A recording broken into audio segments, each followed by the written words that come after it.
Welcome back to all of you on science clear classes. स्वागत है आप सबका साइंस क्लियर क्लासेस पर। और हम विद्रोह की सीरीज में और आंदोलन की सीरीज में जो वीडियो लेकर आ रहे थे स्टिकी, उसी सीरीज में एक नई वीडियो लेकर आए हैं, चंपारण आंदोलन। जी हाँ, चंपारण आंदोलन जिसने गांधी जी के व्यक्तित्व की दिशा ही बदल दी और एक तरीके से फिर वो महात्मा गांधी कहलाए। तो जानते हैं इस आंदोलन के बारे में, कहाँ प्रारंभ हुआ और कहाँ पर इसका जो हैगा किस तरीके से अंग्रेजों ने इसको कंट्रोल किया। इस सारी चीजें इस स्लाइड में जानेंगे हम। तो जुड़े रहिए चैनल के साथ। मूवी स्टाइल में हमने इसको बताने की कोशिश की है। आपको पहली बार विजिट कर रहे हैं तो इसे सब्सक्राइब करें, शेयर करें, ताकि आने वाली हर वीडियो अपडेट्स आपको मिलती रहें। तो शुरू करते हैं आज की video. We are forced to grow this crop, Mahatma. Our families are starving. Have no fear. We must resist this injustice through peaceful means. तो बात करते हैं चंपारण आंदोलन क्या था। We चंपारण are आंदोलन forced किस to grow प्रकार से this crop, प्रारंभ हुआ Mahatma. इसके बारे में Our बात families करेंगे। are तो चंपारण आंदोलन स्टार्ट हुआ 1917 में। चंपारण आंदोलन की शुरुआत होती है 1917 में। 1917 में ये आंदोलन पहली बार प्रारंभ हुआ और ये चंपारण जो था बिहार का एक जिला था जहां पर ये आंदोलन सबसे पहली बार प्रारंभ हुआ।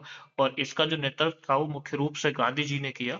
तो चंपारण इसमें जो है मोस्ट इम्पोर्टेंट याद रखने का पॉइंट है। उसके बाद इसमें जो ऐतिहासिक पृष्ठभूमि की अगर हम बात करें तो ये जो चंपारण था, तो महात्मा गांधी का पहला सत्याग्रह था। ये स्थान चंपारण बिहार में था और इसका उद्देश्य जो था नील की जबरन खेती के खिलाफ संघर्ष था। यानी वहां पे किसानों को जो है जबरन नील की खेती करनी पड़ती थी, जिसकी वजह से उनमें रोष था, क्योंकि वो कुछ और भी बोना चाहते थे लेकिन जबरदस्ती जो है अंग्रेज उनसे उसमें जो है नील को बोना चाहते थे, या जो है उनके जरिए नील की पैदावार कराना चाहते थे।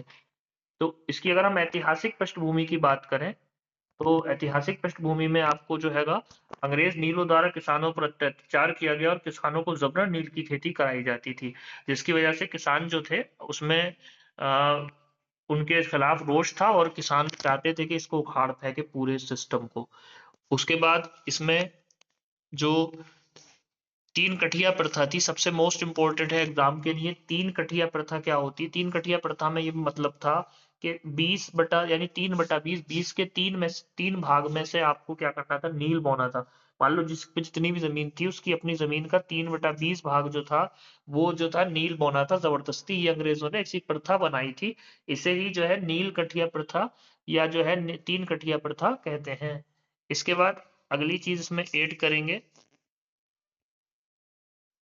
आंदोलन की शुरुआत। आंदोलन की शुरुआत बिहार से हुई, चंपारण से। राजकुमार शुक्ल थे वहां पे, एक नेता, स्थानीय नेता थे। उन्होंने गांधी जी को चंपारण आने के लिए प्रेरित किया। 1917 में गांधी जी चंपारण पहुंचे और वहीं से जो है इसकी विद्रोह की शुरुआत होती है। उसके बाद इसमें आंदोलन के परिणाम क्या हुए? तो आंदोलन के परिणाम थे, तीन कटिया प्रथा समाप्त हुई, किसानों को राहत मिली। ऐतिहासिक महत्व है क्या है इसका? भारत में गांधी जी का ये पहला सफल सत्याग्रह था और स्वतंत्रता आंदोलन को नई दिशा मिली। गांधी जी इसी तरीके से, इसी आंदोलन से एक तरीके से नेता बने और आगे चलकर फिर महात्मा गांधी कहलाए। इसी तरह की वीडियोस के लिए, फैक्ट्स के लिए, तैयारी के लिए साइंस के लिए क्लासेस को सब्सक्राइब कीजिए।